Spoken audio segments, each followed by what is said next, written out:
అందరికీ నమస్కారం. దక్షిణాయనం, గ్రీష్మ ఋతువు, ఆషాఢమాసం, కృష్ణపక్షం, చవితి, బుధవారం. ఈరోజు సంకష్టహర చతుర్థి.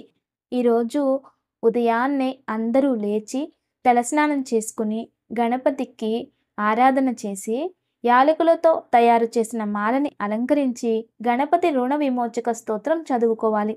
ఇలా చేయడం వలన ఆర్థిక సమస్యల నుండి బయటపడతారు. అంతేకాకుండా పిల్లలకి సద్బుద్ధి ప్రాప్తిస్తుంది. తర్వాత ఆ యాలకులను దంచి పొడి చేసి దాన్ని సాంబ్రాణి ధూపంలో వినియోగించవచ్చు లేదా ఆహారంలో వినియోగించవచ్చు.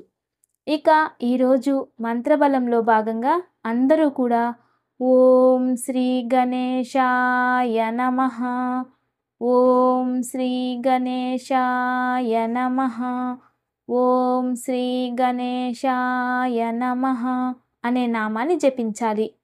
గణేశునికి చాలా పేర్లు ఉన్నాయి. అందులో అత్యుత్తమమైన పేరు విద్యాగణపతి. మహాగణపతి సరస్వతీదేవిని సిద్ధి బుద్ధి రూపంగా ఆవాహన చేసుకుంటారు. అంటే సాక్షాత్ సరస్వతీదేవి ప్రత్యక్షమై జ్ఞానాన్ని బోధించారట. కాబట్టి విద్యాగణపతి అయ్యారు. చిన్న వయసులోనే ఎన్నో శ్లోకాలు పఠించి భారతాన్ని వేదవ్యాసుడు తెలియచేయగా మొత్తం రచించారు.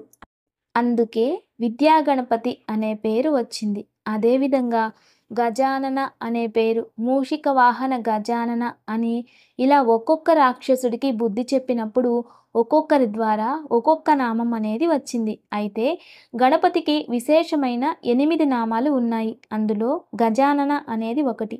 విద్యాగణపతి, లంబోదర అనేవి కూడా ఉన్నాయి. అయితే గజానన అనే పేరు ఎలా వచ్చిందో ఒక చిన్న కథ ద్వారా తెలుసుకుందాం.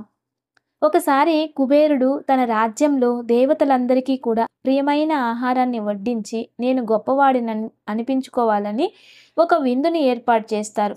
అలా దేవతలందరినీ ఆహ్వానిస్తారు. అలా అని పార్వతీ పరమేశ్వర్లను ఆహ్వానించడానికి వెళ్ళగా పార్వతీదేవి కనబడతారు. ఆమెకు నమస్కరించి, అమ్మా, ఒక విందుని ఏర్పాటు చేశాను, మీరు మహేశ్వరులు కూడా తప్పక రావాలి, ఈ విషయం మహాదేవుడికి తెలియచేయండి అని చెప్తారు. అప్పుడు మహాదేవుడు ధ్యానంలో ఉంటారు. కాబట్టి ధ్యానాన్ని భంగం చేయకూడదు కదా.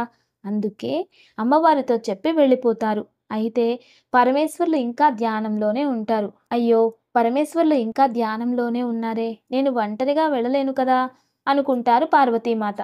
అనుకొని గణపతిని పంపించాలని నిర్ణయించుకుని గణపతికి ప్రేమగా తెలియచేస్తారు. శ్రీ గణేశ, కుబేరుడు నీకు ఇష్టమైన భోజన పదార్థాలన్నీ వడ్డిస్తున్నారు, చక్కగా వెళ్ళి తృప్తిగా భోజనం చేసిరా నాయనా అని చెప్తుంది. ఇక యక్షలోకానికి చక్కగా నడుచుకుంటూ వస్తూ ఉంటారు గణపతి. దేవతలందరూ చూస్తూ ఉంటారు. అందరికీ ఇష్టమైన భోజనాలు ఏవైతే వడ్డిస్తున్నారో అవి చూస్తూ ఉంటారు. వినాయకుడు భోజన ప్రియుడు కదా.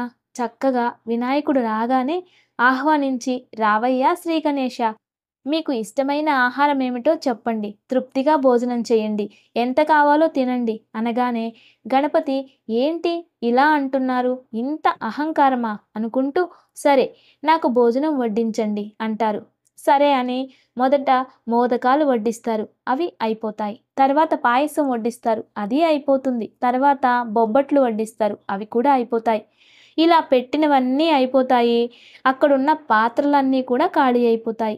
అయినా ఇంకా కావాలి ఇంకా కావాలి అంటూ ఉంటారు. అంటూ అన్నీ తినేయడం మొదలు పెడతారు. అక్కడున్న వస్తువులు, గిన్నెలు, అలంకార వస్తువులు, విగ్రహాలు, బంగారం, స్తంభాలు ఇలా ఒకటేమిటి అన్నీ తినేస్తారు. ఇంకేం మిగులు. అయినా కడుపు నిండలేదు. ఇక కుబేరుడికి ఏం చేయాలో అర్థం కావడం లేదు. ఏం చేయాలా దేవుడా అని, అమ్మా నన్ను రక్షించు అని పార్వతీమాత దగ్గరకు వెళ్ళి, అమ్మా నేను అహంకారంతో ఇలా చేశాను, గణపతి నాకు బుద్ధి చెప్పడానికి వచ్చి మొత్తం నా సామ్రాజ్యాన్నే తినేస్తున్నారు, దయచేసి నన్ను రక్షించండి అంటారు. అప్పుడు పార్వతీమాత, లేదు, ప్రేమతో వెళ్ళి గణేశుని వేడుకో, వదిలేస్తాడు అని చెప్పి పంపిస్తారు. అప్పుడు మళ్ళీ కుబేరుడు వచ్చి, గణేశ నన్ను మన్నించు, నేను అహంకారంతో ఇలా చేయడం నా తప్పే, జీవితంలో ఇంకా ఎప్పుడూ అహంకారంతో ఉండను అని వేడుకుంటారు. అప్పుడు గణేశుడు నవ్వుతూ వదిలేస్తారు. ఆ సన్నివేశంలో గణపతి గజానన అవతారం ఎత్తి వాటన్నింటినీ తినేస్తారు. ఇంకొంచెం సేపు ఉండి ఉంటే ఇంకా ఆ రాజ్యంలో ఏవి కూడా మిగిలేవి కావు. అప్పుడు తెలిసొచ్చింది కుబేరునికి ఎప్పుడు కూడా అహంకారంతో ఎవరిని తృప్తిపరచలేము అని. నిజమే కదా! ప్రేమతో మాత్రమే తృప్తిపరచగలం. ఎప్పుడైనా అహంకారంతో దానం చేస్తే పుణ్యం కాదు, పాపం మాత్రమే పెరుగుతుంది. డబ్బుతో మంచి వ్యక్తిత్వాన్ని గాని, ప్రేమను కానీ కొనలేరు. కానీ ప్రేమతో దేనినైనా పొందవచ్చు. కాబట్టి అందరితో ప్రేమతో ఉండడానికి ప్రయత్నించాలి. మీరు అందంగా ఉన్నా, లేకున్నా పైపైన ఉన్న అందాన్ని చూసి ప్రేమించేవారు మిమ్మల్ని ఎప్పటికైనా వదిలేస్తారు. కానీ మీలో వ్యక్తిత్వాన్ని చూసి ప్రేమించేవారు ఎప్పుడూ మీతోనే ఉంటారు. అందుకే నల్లగా ఉన్నామా, తెల్లగా ఉన్నామా, అందంగా ఉన్నామా అనేది ముఖ్యం కాదు. ప్రతి ఒక్కరిలో ఒక బ్రహ్మ తేజస్సు, ముఖంలో ఒక కళ, ఒక ఆకర్షణ, దైవశక్తి అనేది ఉంటుంది. అది ముఖంలో కనిపించాలి అంటే హృదయం మంచిగా ఉండాలి, వ్యక్తిత్వం మంచిగా ఉండాలి. అందం కంటే వ్యక్తిత్వం గొప్పది. వ్యక్తిత్వం మంచిగా ఉంటే అందరి ప్రేమను పొందవచ్చు. సౌందర్యం ఎంత గొప్పగా ఉన్నా ఎప్పటికైనా మట్టిలో కలిసిపోవలసిందే కదా!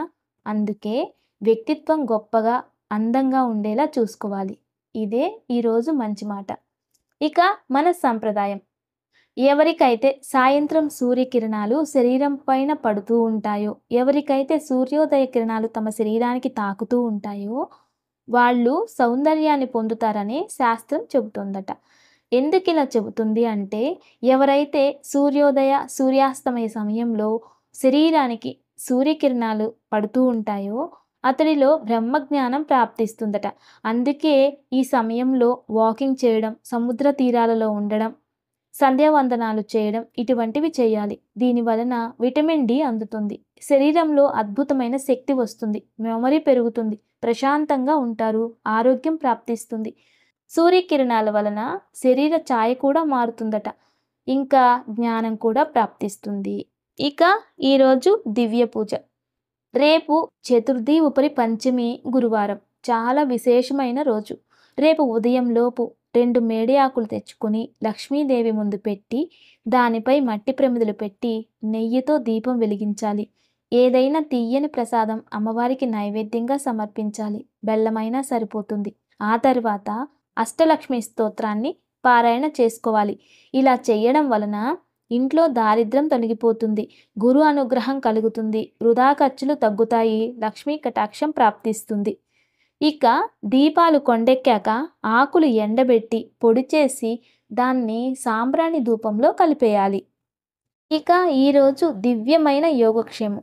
సంకష్టహర చతుర్థి సందర్భంగా ఈరోజు సాయంత్రం గణపతిని గరికతో పూజించి, జిల్లేడు పూలతో అలంకరించి, సంకష్టహర గణపతి స్తోత్రాన్ని పఠించి, ఉప్పులేని పెరుగన్నాన్ని నైవేద్యంగా సమర్పించాలి.